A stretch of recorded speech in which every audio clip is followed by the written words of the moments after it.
Assalamualaikum warahmatullahi wabarakatuh. Perkenalkan nama saya Muhammad Marsama Rizka, 210 5950. Di sini saya akan mempresentasikan artikel saya yang berjudul Metode Pembelajaran Efektif di Masa Pandemi. Ya, kita langsung saja. Latar belakang pandemi COVID-19 membuat beberapa aktivitas manusia mengalami perubahan.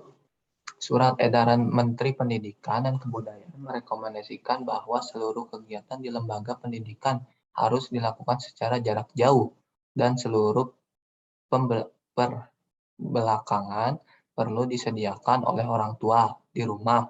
Kemendikbud 2020. Metode pembelajaran sangatlah penting ditentukan bagi tenaga pendidik agar tujuan pembelajaran dapat tercapai dengan baik oleh peserta didik. Metode pembelajaran yang baik merupakan metode pembelajaran yang efektif dan efisien, serta tidak menyulitkan peserta didik. Alasan pemilihan isu. Pandemi COVID-19 menjadi beberapa aspek kehidupan menjadi berubah. Salah satunya adalah proses pembelajaran. Melalui edaran surat pemerintah, peserta didik diharuskan untuk belajar di rumah, serta menerapkan pola belajar digital.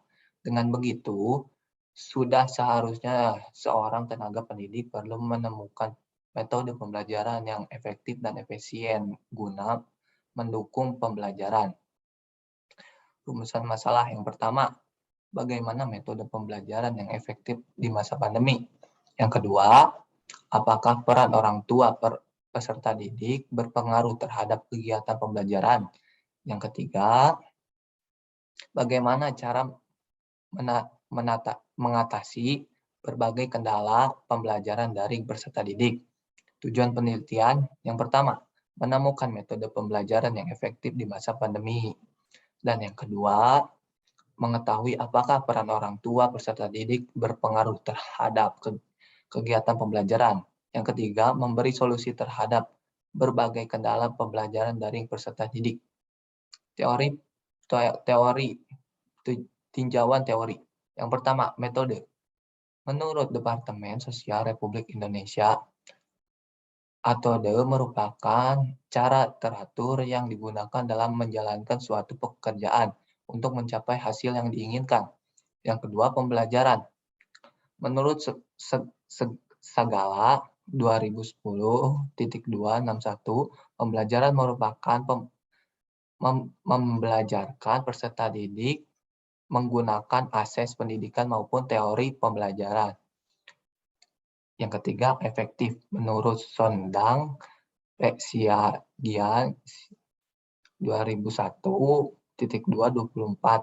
efektif merupakan pemanfaatan sumber daya, sarana, dan prasarana dalam jumlah tertentu yang secara sadar ditetapkan sebelumnya untuk menghasilkan sejumlah barang atas jasa kegiatan yang dilakukan.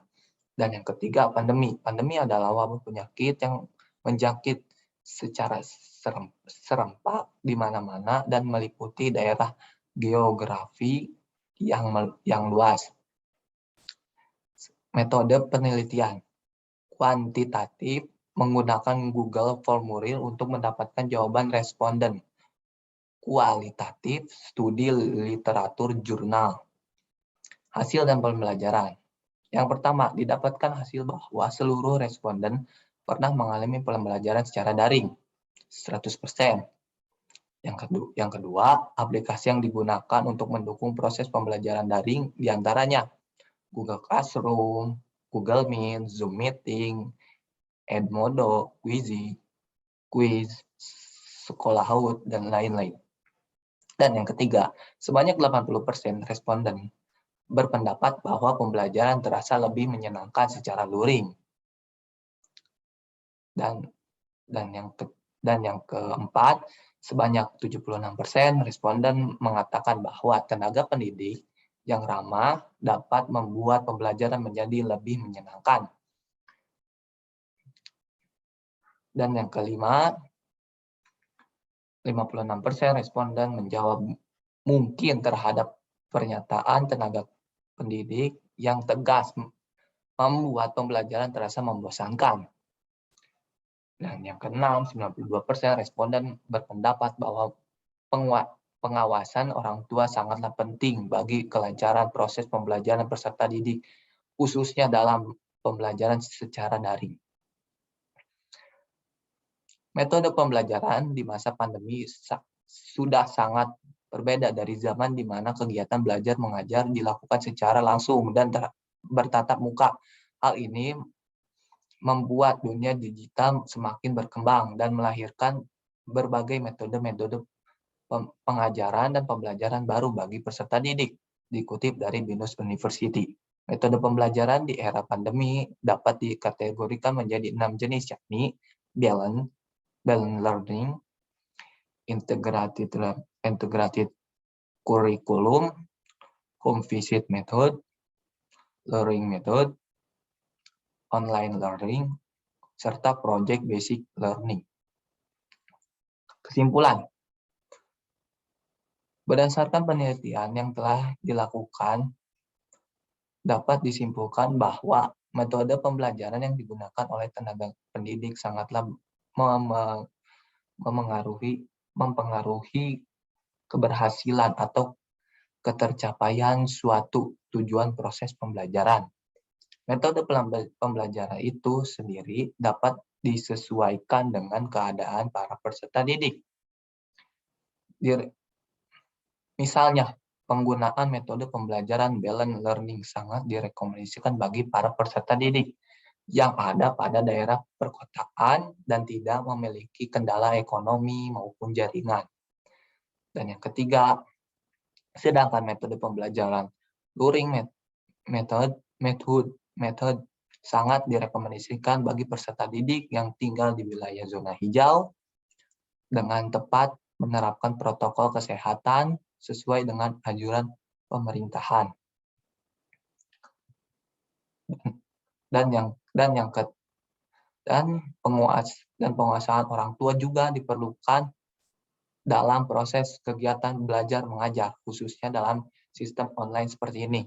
Namun, perlu ditegaskan bahwa penguasaan orang tua bukan berarti mengekang dan tidak memberikan kebebasan kepada anak. Era pandemi seperti ini menjadi interaksi anak dengan orang tua sangatlah sulit dan tidak ada hiburan dan mengatasi kegelisahan. Maka bermain game atau menonton video sebetulnya perlu untuk mengembalikan semangat anak dalam mengikuti proses pembelajaran. Sekian dari saya, mohon maaf apabila ada kekurangan atau kesalahan dari kata-kata. Wabillahi taufiq wal hidayah. Wassalamualaikum warahmatullahi wabarakatuh.